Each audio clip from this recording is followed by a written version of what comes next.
This broccoli floret, I think is what we call them, is what inspired me to do this image on screen of this Joshua tree. So I want to go back in how we got to this image.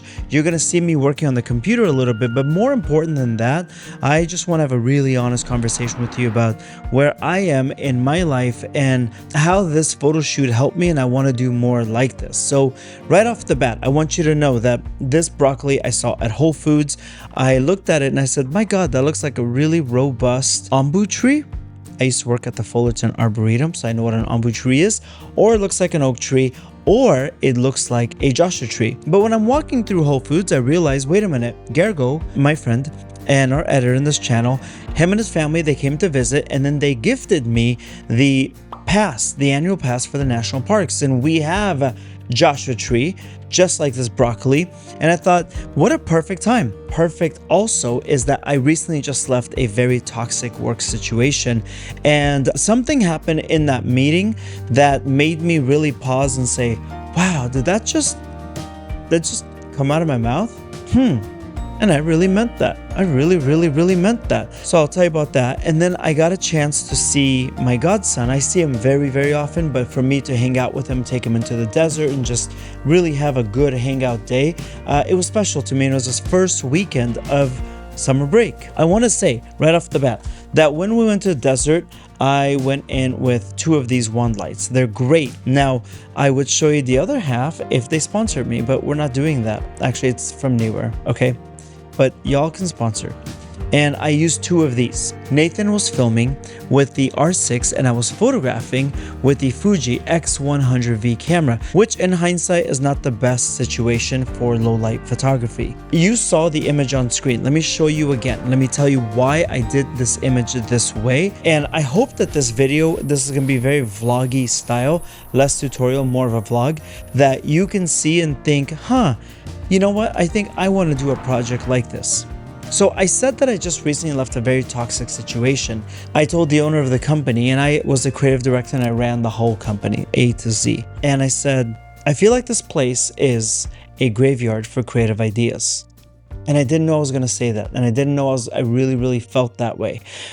But when it came up from my soul and I said it, I got like a divine wink. Okay, that's a bit much. But I just felt like, yeah, that was exactly how I feel. The reason why I wanted to press that is because I was so busy running their businesses that I wasn't photographing as much. When I was, it was for a big job, but it wasn't for enjoyment, even though I'm very thankful and I love my jobs and I love my clients.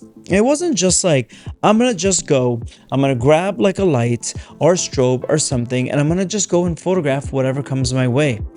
And so I kind of forgot how that was. And I realized how many photographers probably just forget how to do that. So my hope is that you watch this vlog and you say, I actually picked something up, a couple nuggets here and there from this.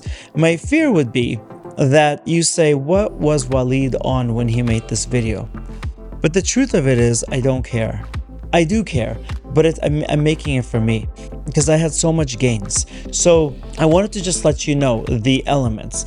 Now Nathan, my godson, him and I are just like this, and since day one I met him, we're just so similar, and he's such a special kid. So I took him, and this is another lesson that I learned too. You guys, look at some of this footage, okay? It's very Super 80, Super 8-ish. Nathan told me towards the end of the night, hey, should I have said, he goes, should I have said something that like a lot of the footage in the beginning was blurry? Yeah, Nathan. Yeah, you should have said a lot of things, but here we are now. And I learned on this job that just let it go. The sky was not perfect. It was very cloudy and I wanted beautiful orange skies. Because I practiced, by the way, with my broccoli. And I want to show you guys how I lit this, okay? So I obviously cannot light the broccoli with the wand light. But I had this tiny little size of like a card deck, little LED light. It's called Wii Light. And I used that to light the broccoli tree. And I wanted to see the Joshua tree. And I wanted to see, okay, I already can tell you what green looks like because it is naturally green. And then I thought, what if it's purple? What if it's blue? What if it's red? How will that look up against the sunset? And I've been a little bit stressed with a lot of things because I'm starting a new business for myself. I'm still photographing, directing, but I'm starting a new business and I'm really excited about it. And so I've been like stressed and then like just starting a new business and like the way the state of the world is and just everything, right? It was so nice when I was just lighting the broccoli. That was my test. Okay, do I go to the desert? When I lit up the broccoli and I put it on the little prongs, which is called a frog, which is a florist tool to keep the flowers up from touching the sides of the vase, I just had fun. I just had fun doing it. Lighting up broccoli should not be that much fun. I'm like, oh wow, I like the real Joshua tree might actually be really fun. We went there and just like me and Nathan running into the desert, trying to find the perfect tree that looked like this. And it's shaky and and he's like trying to film it. And he has a severe phobia of rattlesnakes because of an incident. Not with me, with his parents. I have a severe phobia of any kind of rodent. So we see like these little holes on the ground. And he's like, I know there's a snake in there. And I'm just in my mind, I'm like, there's no snake in there. But I'm like, I know there's a rat in there. I know there's a rat in there. I know there's a rat in there that's going to jump out. Like, it's my worst fear. And finding the perfect tree, trying to light it, trying to get a little bit of sky, trying to get the light to go the right way and just pivot it. Do we go this way? Do we go that way? Do we stand it back? Do we put it to the side and then one on the other side? Do I go directly up from the ground? Just trying to do that. My godson, my favorite little human under 5'4". I just looked and I was like, every job should be fun because I could have been any other career, but I sacrificed so much to be in this field. And it's too short of a life to work in toxicity. I just had a good time.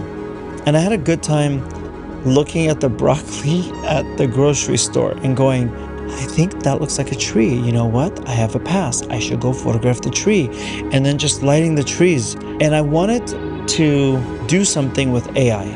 And the reason why I wanted to do something with AI is because I think you need to use AI as a tool before AI uses you as a tool. That's really important. And AI is out there practicing every day. You and I should be doing the same thing. And I had like a hard time because when I first got into photography, there were people that said, digital photography is not real photography, it's film photography, it's trash, etc. And I was like, okay, I'm still gonna do it. And now I'm watching photographers saying, AI is stupid, it's trash. I think if AI leads the creative, it is trash. But if AI follows and assists and the original plan has soul, contains humanity, came from here, natural intelligence, I think it's okay. Because a lot of people will hire a retoucher.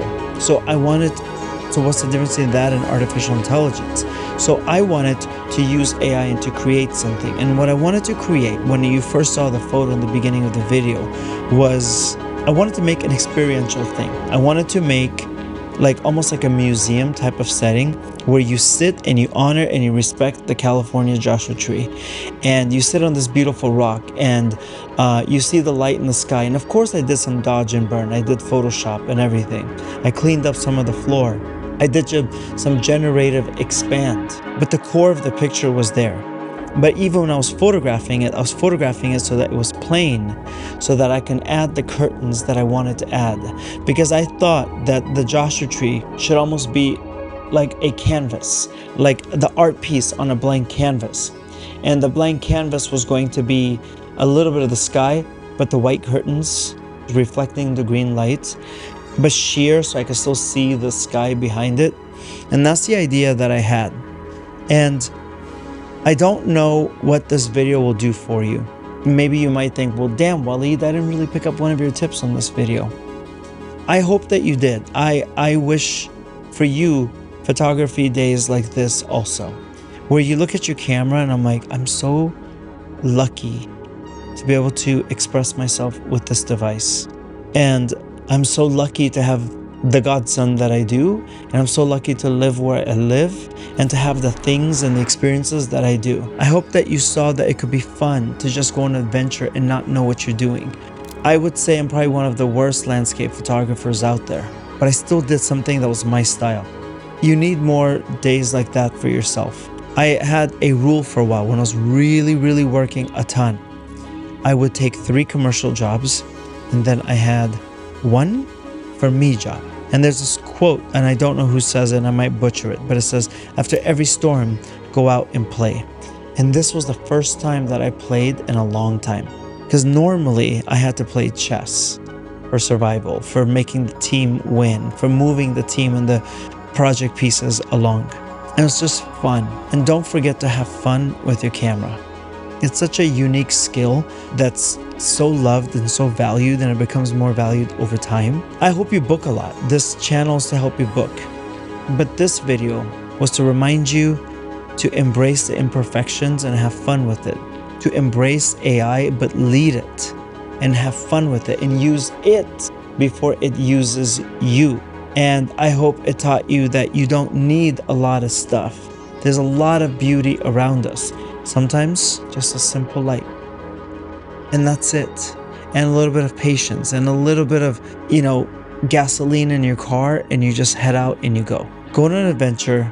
The rest of the videos on my channel are going to be tutorials on lighting and pricing and marketing. This one was just about letting go and learning how to play. And this was me playing. My name is Walid Azami. My website is right here, walidazami.com. Thank you for watching.